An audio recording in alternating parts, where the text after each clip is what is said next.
Discipulado básicamente es la esencia de servir a Cristo, ¿ok?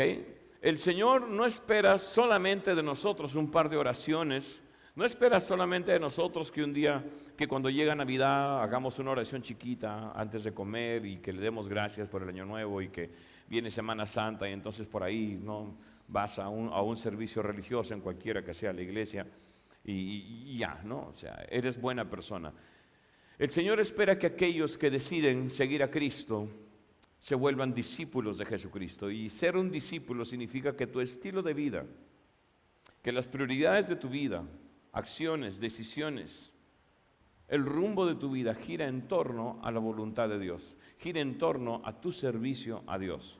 Entonces, es un concepto amplio, pero que a lo largo de esta serie, a lo largo de las prédicas de esta serie, espero con la ayuda del Espíritu Santo poder aterrizar un entendimiento claro y sencillo en ti. Dios tiene dos maneras, digamos, y bueno, tiene muchas, pero me refiero, vamos a ponerlo de esta manera, en dos categorías en las que expresa su bondad, ¿ok? Amén. En la que expresa su bondad.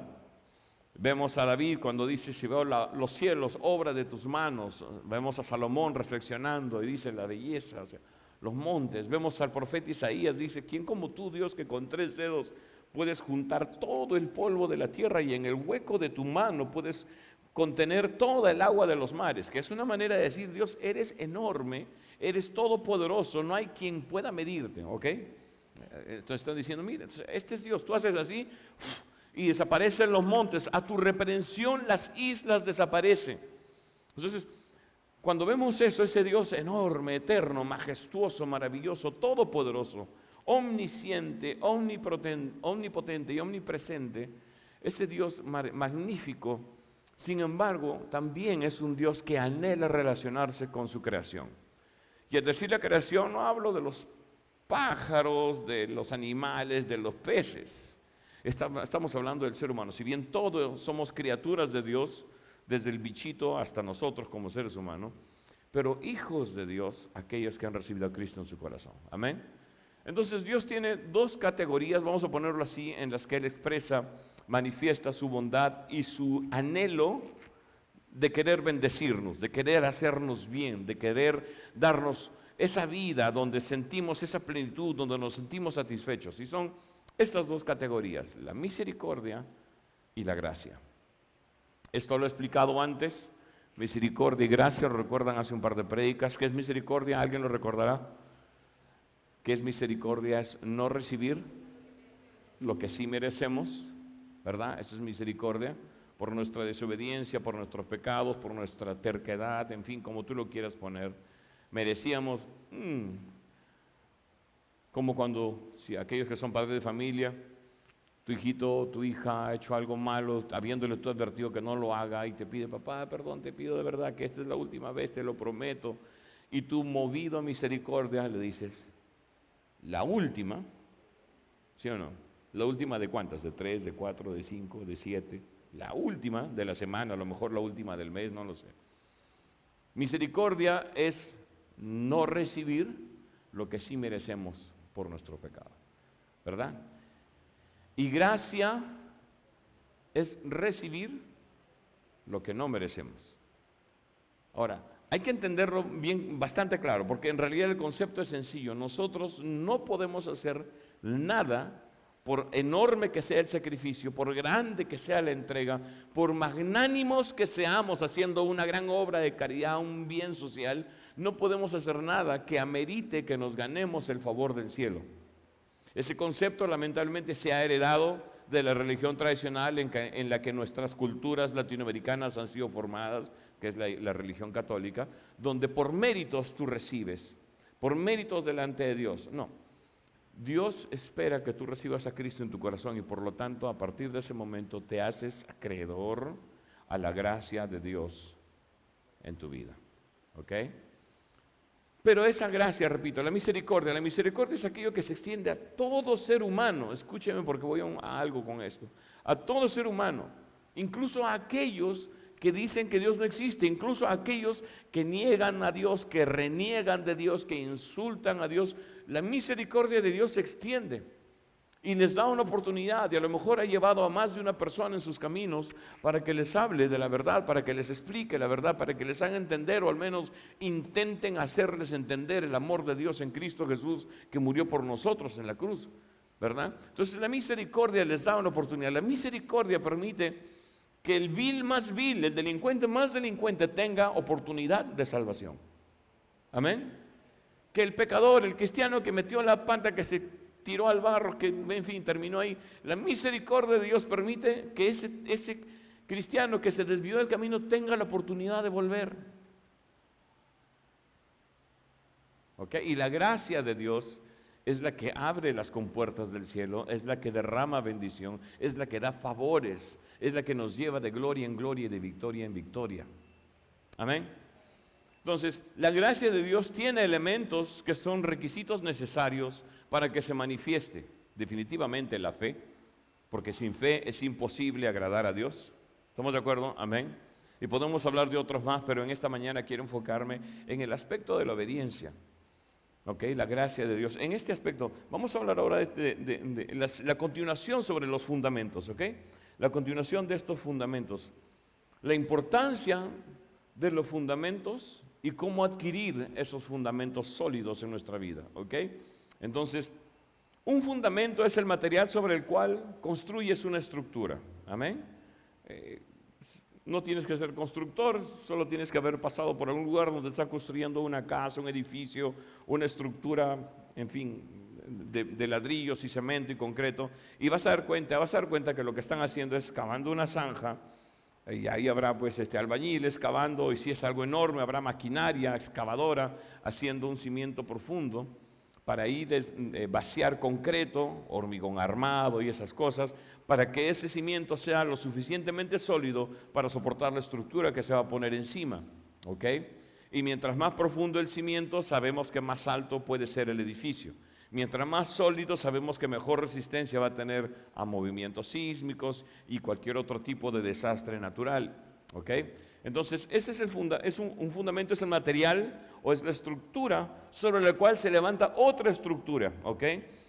Una de las características del cimiento, del fundamento, es que no es visible. ¿De acuerdo? No es visible. Pero lo hace evidente, si estás anotando esto, hazlo de una vez. El fundamento no es visible, pero se hace evidente ante las pruebas de la vida. ¿De acuerdo? ¿Cuántos colegios, lamentablemente, en nuestra cultura latina, hemos visto acá en el Perú, presidentes que a lo largo del periodo de sus presidencias han construido colegios, por ejemplo, ¿verdad?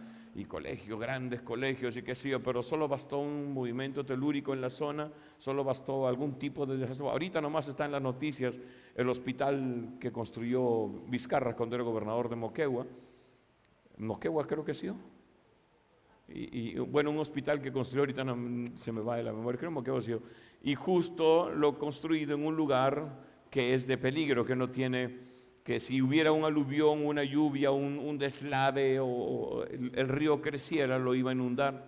Y ahora está evidente, han pasado años desde que lo construyó, aunque le dijeron, él hizo oído sordo porque seguramente quería sacar plata de ahí. En fin, sabemos que la corrupción no tiene camiseta, ¿ok? Y ahora están las noticias, los ríos que han subido, las aguas están inundando, los cimientos se están moviendo. Entonces, el fundamento, el cimiento no es algo visible a la vista de inmediato, pero es algo que se hace evidente ante las dificultades, adversidades de la vida. ¿Ok? Es por eso que muchas veces nos sorprendemos cuando de pronto ves a alguien, ¿verdad? Que parece, ¿no?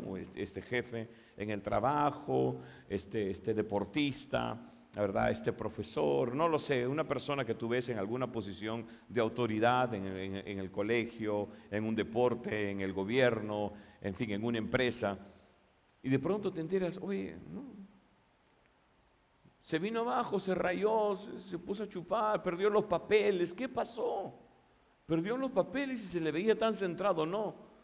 Solo que hasta ese punto de su vida no había soportado el sacudón de una tragedia. ¿Me están entendiendo? No había soportado el embate de alguno de los ríos fuertes que golpea la vida, de los vientos que soplan sobre las vidas de todo ser humano.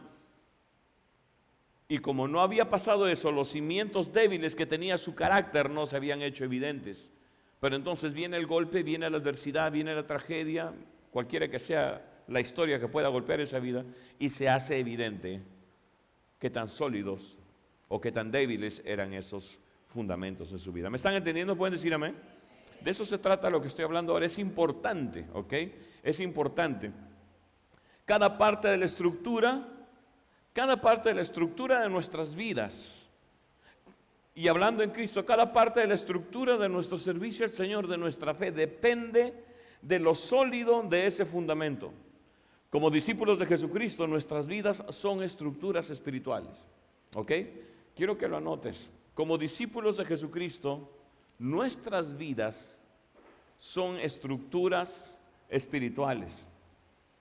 Y en las Escrituras hay diferentes ejemplos. Voy a citar algunos ahorita. Por ejemplo, en 1 Corintios 6, en el versículo 19, se dice que nosotros somos templo del Espíritu Santo. ¿Ok? Yo sé que alguno dice, oye, vamos a la iglesia. ¿Cuántos habrán dicho esta mañana? Voy a la iglesia, vamos a la iglesia, ¿verdad? Pero en realidad la iglesia somos nosotros, este cuerpo de creyentes. Este es un lugar que tiene paredes, puertas, luces, accesos, vías de entrada y salida, servicios higiénicos, en fin, ventiladores. Pero este edificio de ladrillo concreto y demás no es la iglesia, es nuestro lugar de asamblea. Pero nosotros, el conjunto de creyentes, somos la iglesia del Dios viviente. Amén. Entonces el apóstol Pablo, cuando se dirige a los corintios, que en algún momento vamos a estudiarlo con más profundidad, era una iglesia que tenía crecimiento, que estaba en un cierto avivamiento, pero había un montón de cristianos carnales. ¿Ok? Y un cristiano carnal es aquel que tiene un fundamento débil, un fundamento que se mueve, un fundamento que no es sólido. Pero dice en 1 Corintios 6, 19 que nosotros somos templo del Espíritu Santo. En 1 Corintios 3, versículo 16, dice que somos el templo de Dios. ¿Ok? El templo de Dios. En 1 Corintios 3, 9 dice que somos edificio de Dios. ¿Se van dando cuenta? Somos una estructura. Nos compara a una estructura como si fuera una estructura física, pero en el sentido espiritual. En 1 Pedro 2, versículos